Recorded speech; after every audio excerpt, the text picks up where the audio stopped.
দুটো চক্ষু হারাইছো, আল্লাহ তাআলা এর প্রতিদান তোমাকে হাসরের ময়দানে দিবে। আমার উস্তাদ এসেছে, উস্তাদের সামনে কথা বলাটা বেয়াদবি, আমার বিন্দু পরিমাণ যোগ্যতা নাই এখানে কথা বলার, কিন্তু আমার উস্তাদ চলে আসছে, আমি বিনীতভাবে আমি ক্ষমা চাচ্ছি যদি আমার কোথাও ভুল হয়ে থাকে। আসলে আমি কথা বলতে পারতেছি না, যে উস্তাদ চলে আসছে। ও আখির দাওয়ানা আলহামদুলিল্লাহি রাব্বিল আলামিন।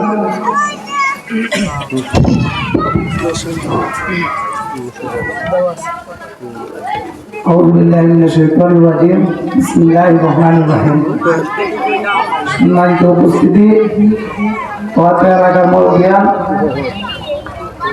আজকে ওয়াজ মাহফিলে যারা সামনে দোকান পাশে যারা আছেন, বসে আছে, দয়া করে সকলের কাছে বিনীত অনুরোধ জানাচ্ছি তারা সবাই ওয়াজ মাহফিলের প্যান্ডেলে চলে আসেন। ইতিমধ্যে আমাদের